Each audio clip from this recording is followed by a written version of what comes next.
इसको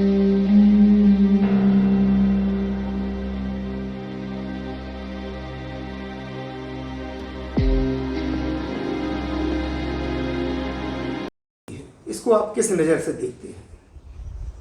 मैं तो एक जिम्मेदार नागरिक होने के नाते मेरा राजनीति में उतना ही दखल है जितना एक मतदाता का होता है। मैं एक मतदाता हूँ और जहाँ तक मैं समझता हूँ बात तो सही है कि संगठन सर्वोपरि होता है, और ये बात भी सब जानते हैं कि गंगा से अलग होने वाली नहर फिर आखिरी में सूख जाती है, सागर तक नहीं पहुँच पाती। तो संगठन से अलग होकर कोई व्यक्ति नहीं रह सकता, लेकिन संगठन जिनके नामों से जाना जाता है, संगठन में जिन लोगों ने अपना समय और श्रम लगाया है, उनको इग्नोर करना भी पार्टी को महंगा पड़ सकता है। मेरे कई दोस्तों से चर्चा होती रहती है, और जब से ये सुना है, पेपर में पढ़ा है, टीवी में देखा है कि मलैया जी को शोकाज नोटिस दिया और 5 लोगों को निष्कासित कर दिया, तो मैंने अपनी जो प्रतिक्रिया अपने मित्र लोगों के बीच रखी वो मैं आपके सामने कहना चाहूँगा कि इसके 3 असर हो सकते हैं। पहला तो ये कि जयंत मलैया को ये निकालते हैं पार्टी से और अगले चुनाव के पहले ये वापस ले लेते हैं और राहुल सिंह को फिर से टिकट दे देते हैं। तो ये बात निश्चित है कि जयंत मलैया कुछ करें या ना करें, लेकिन जयंत मलैया के समर्थक राहुल के विरोध में वोट देंगे तो कांग्रेस को फ़ायदा होगा। दूसरा ये है कि यदि ये निष्कासित कर देते हैं और वापस नहीं लेते हैं तो इनका बेटा सिद्धार्थ या किसी को ये खड़ा कर देंगे तो बीजेपी की वोट बटेगी, कांग्रेस की नहीं, फिर कांग्रेस जीत जाएगी। और तीसरी स्थिति, यदि इनको निष्कासित करते हैं और निष्कासित करने के बाद वापस लेकर फिर इनको टिकट दे देते हैं तब भी कांग्रेस जीतेगी। ये नहीं जीत पाएंगे क्योंकि इनकी बेइज्जती हो चुकी होगी और प्रहलाद पटेल जी और राहुल सिंह जी के लोग इनका सैबोटेज करेंगे। तो तीनों स्थिति में कांग्रेस को फ़ायदा होने वाला है। इसलिए मेरा ये सुझाव है संगठन को कि इनके खिलाफ कोई भी सख्त एक्शन ऐसा ना लें जिससे इनकी प्रतिष्ठा पर प्रश्न लगे। दूसरी बात, दमोह में जो इन्होंने अभी इतने दिन तक संगठन के लोग और मंत्रिमंडल के लोग पड़े रहे, यदि ये यहाँ नहीं रहते और सिर्फ जयंत मलैया को डिप्यूट करते तो 100% जयंत मलैया इसके लिए दोषी थे, उसमें कोई शोकाज नोटिस देने की जरूरत नहीं थी। चूँकि अब ये जिम्मेदारी बट गई थी तो ऐसा लगता है कि सबको जिम्मेदारी जाएगी जो लोग यहाँ काम करने आए, चाहे मुख्यमंत्री जी हों, चाहे प्रदेश अध्यक्ष हों, चाहे प्रहलाद पटेल जी हों, सबके हिस्से में कुछ ना कुछ असफलता तो जाती है। पूरी जिम्मेदारी संगठन की मलैया जी को हराने की कही जाए तो गलत होगी। आम जनता में क्या एक मैसेज पहुंचा है संगठन के इस फैसले से? बहुत बड़ी बात है। लोग तो ये की बात कह रहे हैं कि जब से विधानसभा के चुनाव 1952 से शुरू हुए हैं, कोई भी प्रत्याशी चाहे कांग्रेस का जीता हो, वैसे तो ये परंपरागत कांग्रेस की सीट है, लेकिन जो भी कांग्रेस का जीता हो या दूसरी पार्टी का, कभी 17,000 वोट से लीड किसी की नहीं रही। तो ये तो बात समझ में आती है कि ये किसी का सैबोटेज का परिणाम नहीं है। ये बात समझ में आ गई कि ये जनता के अंदर एक आक्रोश था, और इससे आक्रोश नहीं था कि बीजेपी से नाराज़ था मतदाता, उनको ये लग रहा था कि जबरदस्ती चुनाव थोपा गया है। 2.5 साल तक यदि राहुल सिंह जी रहे आते तो कुछ बिगड़ना नहीं था। सरकार का खर्च ज़्यादा हुआ फालतू में, और जो कहने को हो गया कि कोरोना तो फैल रहा था, लेकिन इसका दोष चुनाव में मर दिया गया। तो ये 2 बातें बच जाती। यदि 2.5 साल तक रहते और 2.5 साल के बाद इस्तीफा देते तो चुनाव के समय होता और इनको अपनी बात कहने का मौका मिलता कि मैंने देखो 5 साल तक कोशिश की लेकिन नहीं मेडिकल कॉलेज की सुनी, और दूसरी बात थी तो हो सकता था कि राहुल सिंह जी को फिर चुनाव में विजय मिल जाती। लेकिन मिड टर्म इलेक्शन जो हुआ उसके लिए दमोह की जनता 100% सिर्फ राहुल सिंह जी को जिम्मेदार मान रही थी, और इसके कारण ये लोगों ने उसके विरोध में मत दिया। भाजपा को नहीं हराया या जयंत मलैया को नहीं जिताया, उन्होंने सिर्फ राहुल सिंह के प्रति अपनी आक्रोश व्यक्त किया। यदि राहुल सिंह जी अभी 2.5 से 2 साल में अपनी छवि अच्छी और बना लेते हैं, अच्छे समाज सेवी हैं, यंग हैं, उनका बहुत लंबा भविष्य है, तो कोई बड़ी बात नहीं, फिर से वो चुनाव जीत जाए। मेरी शुभकामनाएं उनके लिए। लेकिन संगठन ने जो फैसला लिया है पूरा ठीक रहा। जयंत मलैया और उनके 5 मंडल अध्यक्षों और उनके पुत्रों पर जो रखा है, इसको लेके जनता में क्या राय है संगठन को लेके? हमारा जो सोच बनता है इसके बारे में, इससे जनता और ज़्यादा नाराज़ होगी, क्योंकि कहीं ना कहीं 35-40 साल से जयंत मलैया दमोह का प्रतिनिधित्व कर रहे हैं। वो बात अलग है कि कभी वो 5-7 हज़ार से ज़्यादा नहीं जीत पाए, लेकिन फिर भी दमोह के एक कहना चाहिए लोकप्रिय नेता हैं वो। तो उनको जो चाहते थे या नहीं चाहते थे, लेकिन उनकी बेइज्जती से और लोगों के अंदर दिल में धक्का पहुंचेगा, और लोग सोचेंगे कि अब जो पार्टी अपने इतने बुजुर्ग की इज्जत नहीं कर पा रही तो आगे उससे क्या अपेक्षा की जाए। तो हमारे ख्याल में यदि संगठन ऐसा कठोर निर्णय लेता है तो संगठन के खिलाफ होगा, पार्टी के खिलाफ होगा उसका जो निर्णय होगा वो पार्टी को नुकसानदायक होगा, मेरी समझ जो बनती है। इसको दमोह के शहरी के नाते आप किस नज़र से देखते हैं?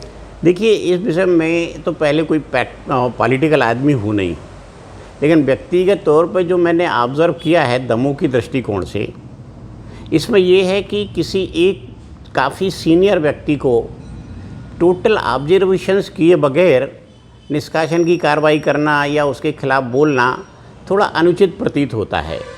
रहा चुनाव में हार जीत का, तो मलैया जी भी हारे हैं एक आध बार, और भी हारे हैं, एक आध बार अजय टंडन भी हारे हैं, लेकिन इसका ये मतलब नहीं होता कि वो अपने सीनियर लोगों को के खिलाफ बोलते हुए पार्टी से निष्कासन जैसी बातें करने लगें।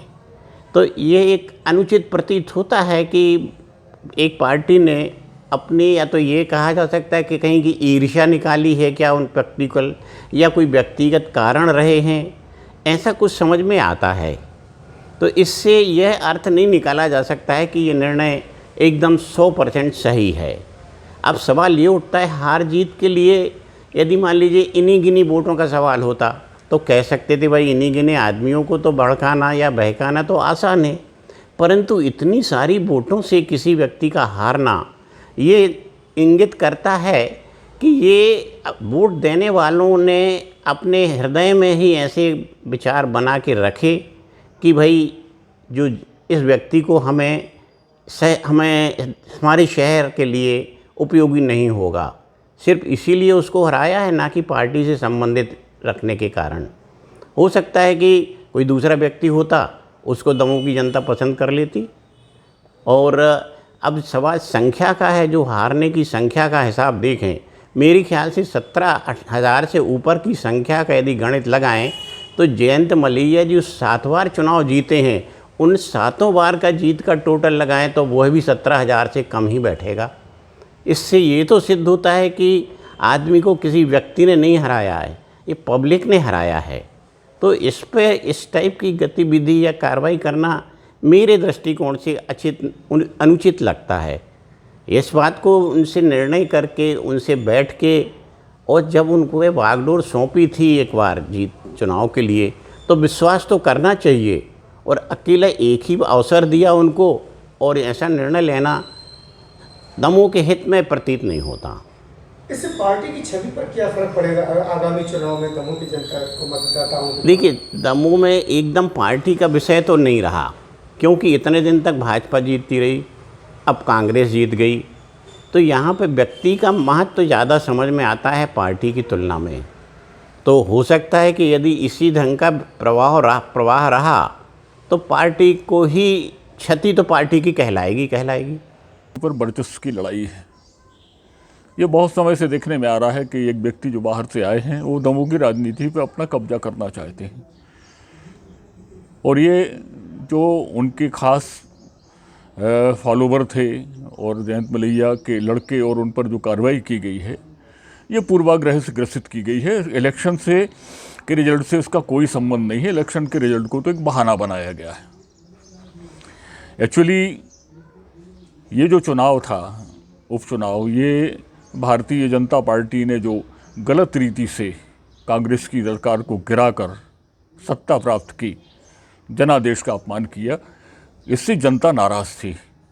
और जनता और राहुल और भाजपा के बीच में चुनाव था, और जनता ने एक सबक दिया कि हम इस तरह की कूटनीति को पसंद नहीं करते।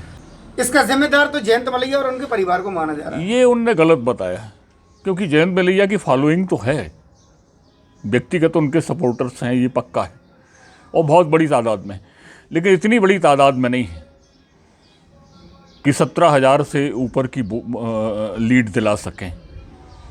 उन्होंने अपने आखिरी समय में जब उनको जिम्मेदारी दी गई, उन्होंने बहुत प्रयास किया। इससे कोई फ़ायदा भाजपा को मिला हो या ना मिला हो, लेकिन निश्चित रूप से कुछ ना कुछ तो मिला है। उनने ईमानदारी से काम किया, और उनके ऊपर ये जो कार्रवाई की गई है इसको मैं न्यायोचित नहीं मानता। तो ऐसी कंडीशन में संगठन को क्या निर्णय लेना चाहिए? संगठन को एक्चुअली अब धरातल पर आ जाना चाहिए। लगातार जीत से भारतीय जनता पार्टी के अंदर एक जो एक अहम का भाव आ गया है कि हम जो करेंगे उसको जनता स्वीकार करेगी, ये बिल्कुल गलत है। एक्चुअली क्या है, 85% लोग जो हैं वो तटस्थ लोग हैं और 15% लोग हैं जो पूरे राजनीतिक दलों से जुड़े हैं, वो 15% हैं। निर्णय करते हैं 85% लोग। वो 85% लोग जो हैं लोकतंत्र में शुद्धता का, सुचिता का ख्याल रखते हैं। वो किसी को महामानव नहीं मानते हैं।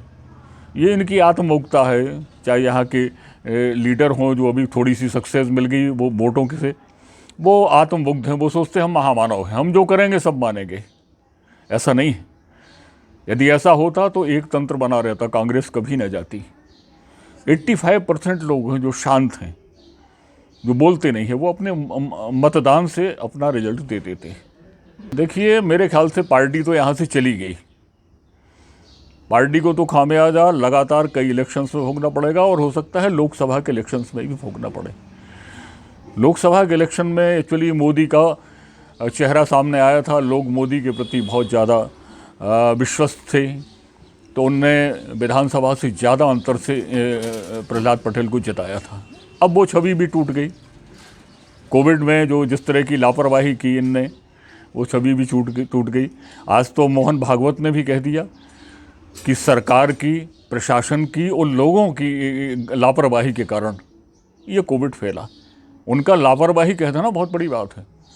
अनुपम खेर जैसे जो भाजपा के फॉलोवर थे, तुरंत आक्रामक हो जाते थे ट्विटर पे, उनने भी कह दिया कि नहीं ये गलत है। तो छवि तो टूट गई है।